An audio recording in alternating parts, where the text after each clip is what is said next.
What's going on, y'all? Coach TJ Lawson here with MSP Gym. In case you missed your workout of the day, I'm going to give you the lowdown on what it is, okay? So, first thing we're going to do is a little warm-up.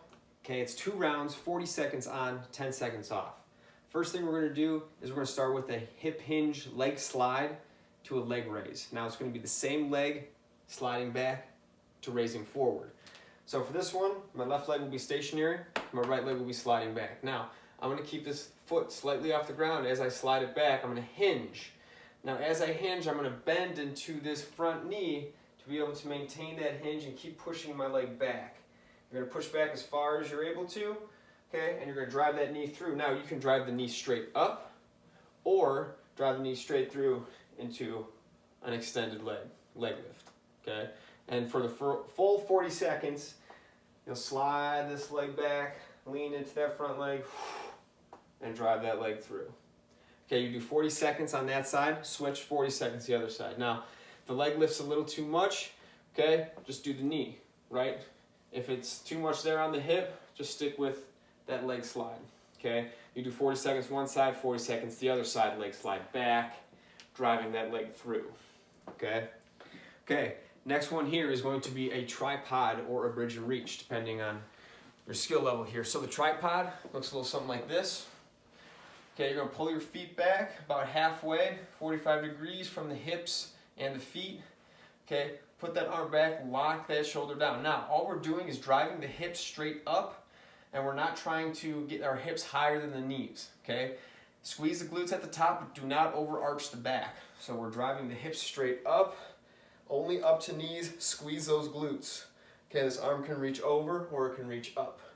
Okay, we drop the hips straight down, switch arms, lock that shoulder in, big bridge up, just squeezing the glutes, do not overarch the back. Bring it down. Now, the shoulder, the wrist, anything starts acting up, just bring it to this bridge and reach here. Now, all you're gonna do is bridge the hips up. Again, don't overarch the back. Now, you're just going to extend and reach opposite hand over opposite shoulder. Bring it back, keep the hips up. Bridging and reaching. Okay? All right, last but not least, we're going to do a reverse lunge to a rotation. Now, on that reverse lunge, let's say we step back with our right leg. Heel stays high. We don't step it back too far. We push our weight back onto that back leg and we drop straight down. Now, when we rotate, we're going to rotate towards the front leg side. So down, rotate towards it. From there, step back up because it's a reverse lunge. Okay, same thing if we did it on this back side, step back, opposite leg, push the weight back, drop it straight down, turn, and step up. And that is going to be our warm-up, and next we'll move on to section 1. All right, so we just completed the warm-up. Next we're on to section 1. So section 1 is going to be a 6-minute EMOM. So every minute on the minute. So that means we have a full minute to do the whole work and then the rest of the minute to do the rest before we start the next round of work. So 6 minutes, 4 movements here. First one is going to be squat pulses from a quarter squat to a 3/4 squat. So as always, a squat, feet should be about shoulder width apart. Feet should be forward, maybe slightly outward. Okay, now make sure the weight is centered in the feet, heels are down, chests are up. Arms can go out in front if need be to counterbalance. Make sure the knees stay in line with the toes. We're trying to squat the hips between the knees. So here, once you get down to about a 3/4 squat, now we're going to pulse up to about a quarter, pulse back down, right? That's 1. Back down 2, back up, down 3. You're going to do that until you get 10 repetitions. So stay as low as you can in that squat, right? Now, if you're fatiguing out at all, you can always do half squat to quarter squat. But try and get more range of motion as opposed to less range of motion. So you're going to do 10 of those, okay? Next one is going to be either high knees or butt kicks, okay? Now, 6 rounds of these, you can alternate 3 and 3. Or if you like one more than the other, stick to that one. Now, high knees, arms out in front, and just think, drive the knee as high as you can.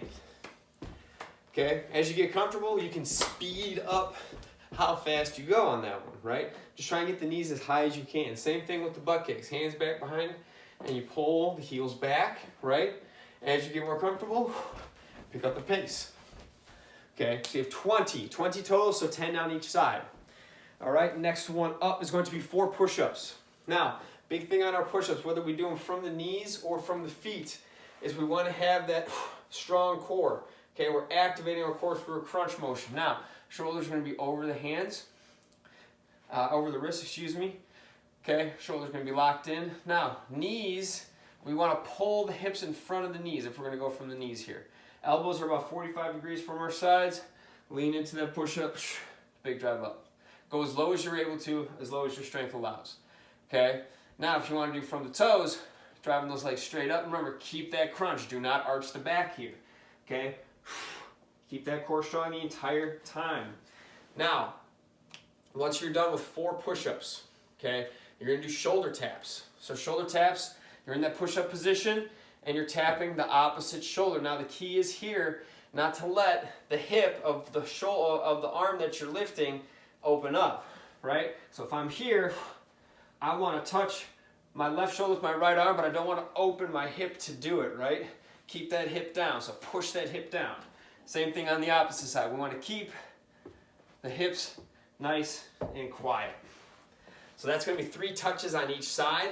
Now remember, start on the minute, do all the reps as fast as possible. Remember, it's 10 pull squats, 20 high knees or butt kicks, right? It's 4 push-ups, and then 3 on each side shoulder taps for a total of 6. Once you finish all that work, rest for the rest of the minute, and then start back at the top of the minute. 6 minutes.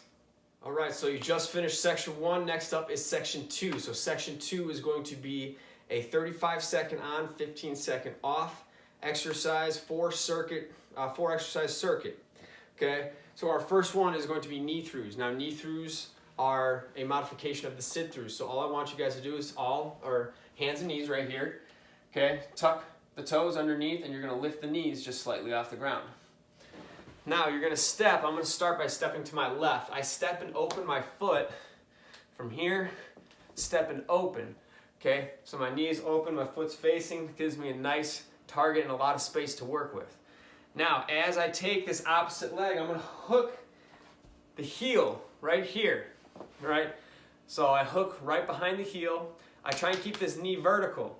Now, as I sit my same side hip down, keep that knee vertical, pull this opposite arm back, keep it engaged. I under switch back, and it would be the same thing the other side. I step open to the right, okay?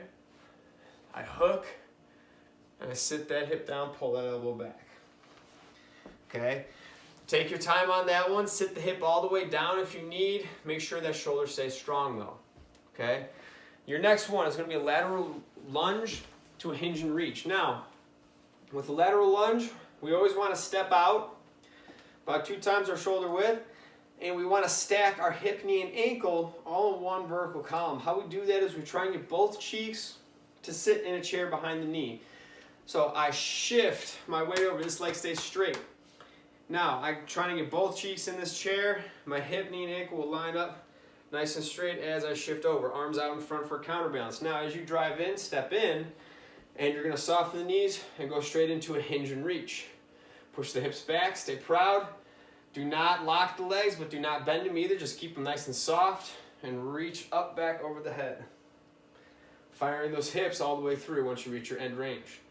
And then you'll step to the other side. So alternate lateral lunge, and then you go right into a hinge and reach. So you'll step opposite lateral lunge each side, hinge and reach in between each lateral lunge. Okay, next one is going to be bear squat.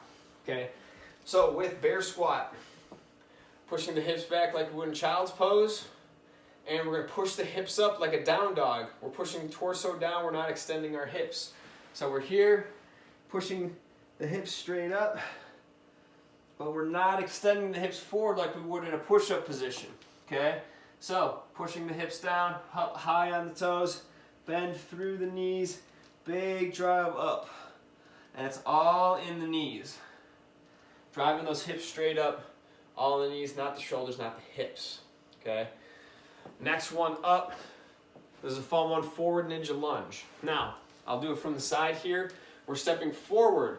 Now, do not overstep. It's very common to overstep on your forward lunge. Okay, what I'm going to do is I'm going to step forward. Okay? Now, I'm going to have my high heel and back, drop straight down. No, what I'm going to do is I'm going to open my right leg up, trying to get my heel down, and my feet pointing opposite direction. So I come down, I stay low, I open up, try and get my heel down, my knees in line with the toes, staying low, close that knee, back facing forward. Now I press myself back. Okay, that's going to be the big key right on that forward lunge. The back leg moves, but instead of stepping forward, push yourself back into that standing position. And you're just going to alternate each side, right? The big thing here is don't overstep, right? So you're really stretched here. Walk it back a little bit. Allow yourself that room to move, right? If you're too wide in your stance, it's going to be hard to get that heel down in a good, strong position, okay? All right, so we got all three of those. So finish them up, remember, it's 35 seconds on, 15 seconds off, 4 rounds through. When you're done, we're finishing with the abs. All right, y'all, so you just finished section 2. We're going to finish section 3 with abs. So first thing we're going to do is we're going to start by doing a long leg extended bicycle ab. So what does that mean? We're going to be lying on our back. Now what I like to do is I like to crunch in. Now 2 ways we can do it. Both legs can be on the ground. We start, if I do my right elbow, I want my left knee coming together at the top. Now try and keep this leg elevated and extend back without putting your whole shoulders down. I always like to think you're trying to crunch up and look over your feet. So here, crunching down. Now, my other leg is down. That helps give me a little bit of support so I can keep that crunch. Now, if you want to make it a little tougher, elevate that leg. So now we're here. So that's going to make it a little tougher, supporting the abs and the legs at the same time. Now, we're going to do one section. All right, one side. It's going to be 25 seconds on, 10 seconds off. 25 one side, 10 seconds in between, 25 on the other side. Now, leg can be down or leg can be up. Leg down is easier, leg up's a little harder. All right, next up is Russian twist. So we do one side, then the other, and then right into Russian twist. Now, Russian twist, I like to do them a certain way. Okay, I like to pull my feet back. Now, lean back as far as possible before you want to fall over. Now, here, crunch the abs. You're going to twist your body. All right, now instead of just touching the ground, I want you to extend out, right, like you're about to receive something. Okay, pull the hands back in, twist, back to the other side, extend the hands out, right? Create a longer lever for the abs to hold. It's not too much, right? But sometimes extending those arms out creates a little bit more tension on the core, right? You're gonna alternate each side, right, for the full 25 seconds. Last but not least is going to be seesaws, so forearm seesaws. Now, when we do a forearm plank, right, we want our shoulders over the elbows, we want our abs crunched, hips in line with the shoulders, rounded low back with our abs on. Now with this one, we're going to use our toes to push ourselves forward and back like a battering ram. So we're down here, shoulders over the wrists. Okay, we step back, we crunch our abs. Okay, now all I'm going to do is push myself forward and create a little bit smaller angle in the arms. I still keep my hips active, down, and I'm crunching. I'm rocking forward and back in this little seesaw. Okay, you're gonna do that for the full 25 seconds, and make sure the abs are crunched. Do not let that low back arch, okay? Now, you're gonna do 3 rounds of that, 25 seconds on, 10 seconds off. Once you're done with that, you are all finished, and you are ready to go. Awesome work today, y'all, and we'll see you next time.